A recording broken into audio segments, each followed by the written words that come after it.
Hey guys, and welcome back to Stop Motion Man. Today I'm going to review Tintin in Tibet, written by Orge, commonly known as George Remy, the Belgian cartoonist. So this is the 19th edition or the 19th book in the Adventures of Tintin. So let's start.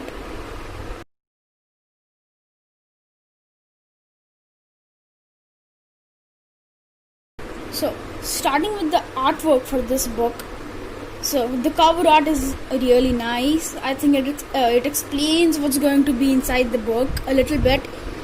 And the artwork inside the book is actually quite good. It's beautiful, it's intricate. It really, brings out the expression on the character's face, especially Tintin and Captain Haddock. I really love the artwork inside it.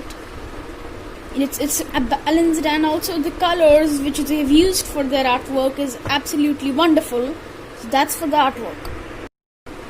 So in the starting of the book, they basically explain that Tintin is in a holiday in a mountainous region. Now Captain Haddock's attitude towards living in mountains is, of course, he's annoyed and he complains about it the whole time. And now evidently Tintin finds out that his friend Chang was involved in a plane crash, and because he had a vision that Chang is alive, he wants to find Chang. So for finding Chang, he goes to New Delhi with Captain Haddock, of course, and from there he boards a plane straight to Kathmandu, from where he has to find some porters and a guide to take him to Tibet at the site of the plane crash to find his friends. So, this guy right over here is Tarky, who is Tintin and Captain Haddock's guide. So he'll take them to the site of the plane crash, and then they'll search for Chang and come back. So this part of the book basically explains Tintin, Captain Haddock, Tarky, and a few porters reaching the site of the plane crash. And I really love how they made the book, especially this part, really realistic, and how they've tried to make Captain Haddock and Snowy Tintin's dog, really humorous by certain acts. And then there's a bit of mountain climbing over here. It's humorous. And also there's a mention of the abominable snowman, who is the Yeti. Each and every person is scared of it.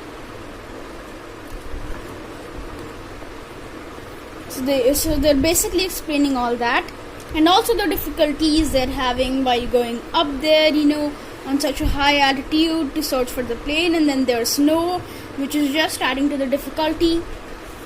And of course, Captain Haddock's attitude, and then they reach the site of the plane crash.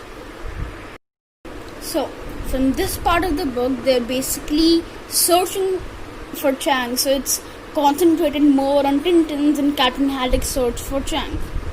So over here, they also show that the porters, they actually go away because they're scared of the Yeti. So it just adds to the difficulty of these three men. And then on a really snowy night, Tintin also finds the cave in which possibly Chang was there, because his name was carved on the stone. So it just adds that actually that Chang, he's actually alive and he's somewhere out there crying for help. And this basically explains that. And over here, Tintin also falls down in ice, And then they keep investigating to find Chang, the three of them. And that's basically the rest of the story till they find till Tintin, he spots a yellow scarf, like hanging out there. So, and possibly that is Chang's scarf because it's made of Chinese silks. So it just supports more and more evidence that Chang is alive.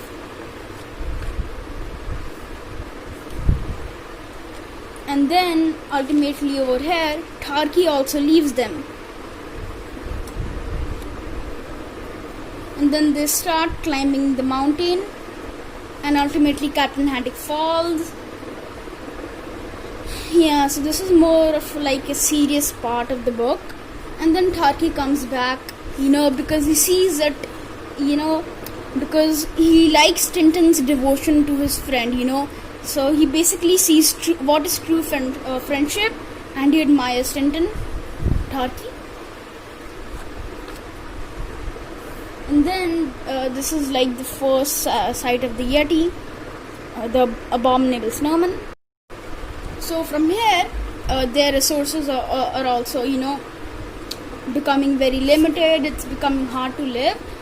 And there's this monastery, the people of which need to actually help in the survival of the three men and the dog, namely Tintin, Captain Haddock, Tarky and Snowy. And they let them rest here for a while. And then just as when they're going,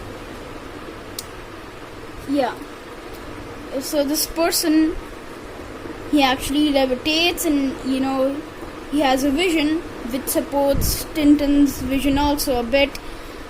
And his vision actually, the monk's vision actually gives Tintin, perfect coordinates to go and see, to find Chang. So they go over there, and of course again the humor continues. And then they find Chang in the hill named Horn of the Yak, right over here. So you can see that this is Chang. And then they take him back home. This is Yeti. Chang tells his whole story with the Yeti. So that's the end. So don't forget to like and subscribe to my like the video and subscribe to my channel. Also turn on post notifications, so whenever I post a video you get notified. Bye guys, and your support means a lot to me, so please like the video.